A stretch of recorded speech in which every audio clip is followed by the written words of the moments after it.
హరే కృష్ణ భగవద్గీత 7వ అధ్యాయం జ్ఞాన విజ్ఞాన యోగం 18వ శ్లోకం.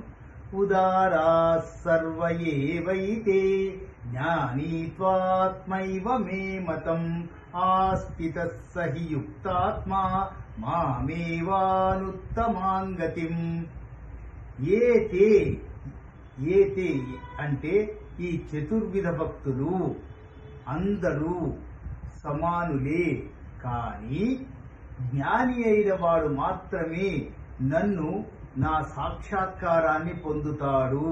ఎందుకంటే అటువంటి భక్తుడు శ్రీకృష్ణ పరమాత్మ మనస్సుని అలాగే బుద్ధిని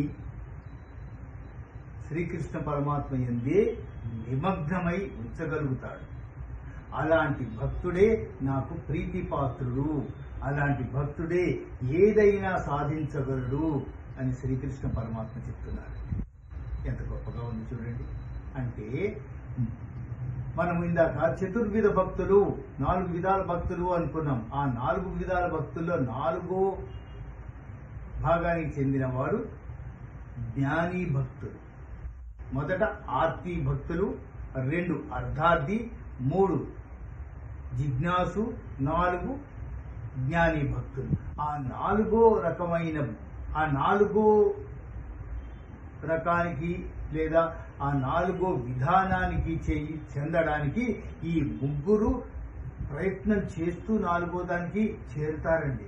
అందరూ ఫస్ట్ ఎక్కడో 100కి 1 ఒకళ్ళు జ్ఞాని భక్తులు ఉంటారు. కానీ over a period of time మనము పరివర్తన చెందుతున్నాము అన్నప్పుడు ఈ ఒక్కొక్క స్టేజ్ దాటి మెల్లిగా, స్టేజెస్ అంటే వేరే విధాల్లో వేరే పూజల్లో అలా చేస్తూ ఉంటారు. అలా కాదండి, మనము ఒక మనిషిలో పరిపక్వత అది వచ్చినప్పుడు అలాంటి స్టేజెస్ లోంచి మనమే జ్ఞాని భక్తులుగా మారుతాం.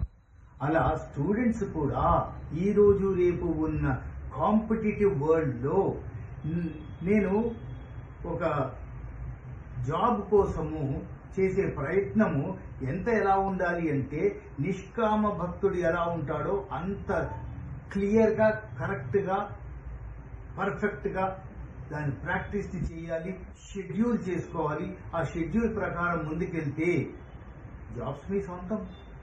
ఒకసారి జాబ్ వచ్చిన తర్వాత ఇది చాలే మనకి అనుకోవడం కాదు కదా, దాంట్లో స్టెప్స్ ఎక్కాలి. మిమ్మల్ని సమాజం గుర్తించాలి అనే స్టేజ్ దాకా వెళ్తే అప్పుడు మీరు కూడా జిజ్ఞాసులు అవుతారు. జిజ్ఞాసులు అవ్వడము అంటే తమాషా కాదు కదా. ప్రతి వాళ్ళు నమస్కారం సార్ అన్నప్పుడు మీకు ఒక గర్వం వస్తుంది. అది అహంకారంగా మారకుండా చూసుకోవాలి. గర్వం మనిషికి మంచిది, అహంకారం మనిషి పతనానికి చెందుతుంది. అది కాకుండా మనము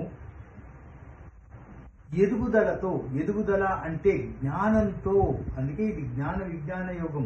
జ్ఞానంతో కూడిన విజ్ఞానం ద్వారా మనం ఎదుగుదల చూపించగలిగామంటే ఆ కృష్ణ పరమాత్మకి ప్రసన్నులమవుతాము.